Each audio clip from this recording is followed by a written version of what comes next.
हरिः ॐ श्रीगुरुभ्यो नमः। हरिः ॐ इत्यार्षे श्रीमद् रामायणे वाल्मीकीये आदिकाव्ये अयोध्याकाण्डे షష్ఠః సర్గః।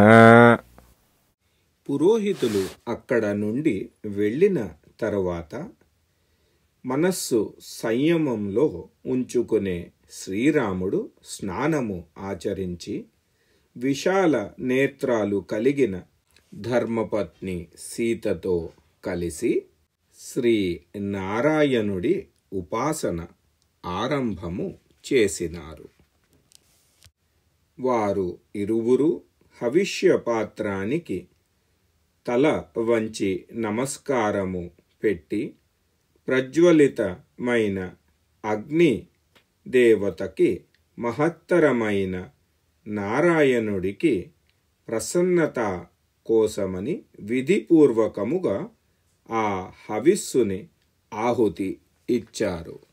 తదనంతరము వారి ప్రియ మనోరథము సిద్ధికని సంకల్పము తీసుకొని యజ్ఞశేషము హవిష్యు భక్షణము చేసి మనస్సుని సంయమముగా ఉంచుకొని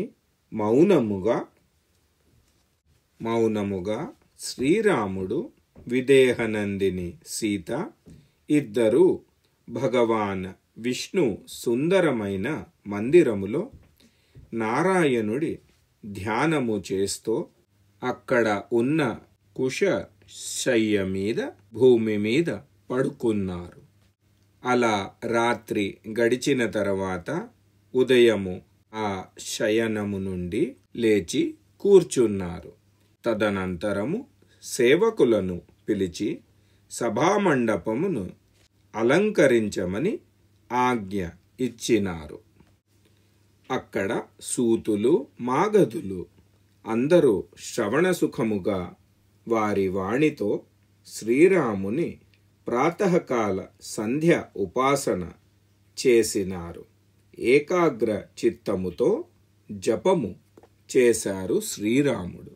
తదనంతరము పట్టు వస్త్రాలు ధరించి శ్రీరాముడు తన మస్తకము కిందకి చేసి భగవాన్ మధుసూదనకి ప్రణామము ఆచరించి ఆయన స్తుతి పాడినారు.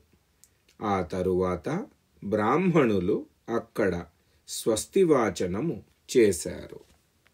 ఆ విధముగా బ్రాహ్మణులు పుణ్యాహవచనము చేస్తూ గంభీరంగా మధుర ఘోష అన్ని విధమైన వాద్యముల ధ్వనితో వ్యాప్తము అయి అయోధ్యాపురి అంతటా వినిపించింది. ఆ సమయములో అయోధ్యావాసి ప్రజలు ఈ వార్త శ్రీరాముడు సీత సహితముగా ఉపవాస వ్రత ఆరంభము చేశారు అని విని చాలా ప్రసన్నముగా ఉన్నారు. ప్రాతః సమయములో శ్రీరాముని రాజ్యాభిషేక సమాచారము విన్న సమస్త అయోధ్యాపురవాసులు అయోధ్యని మంచిగా అలంకరించడము ప్రారంభము చేసినారు.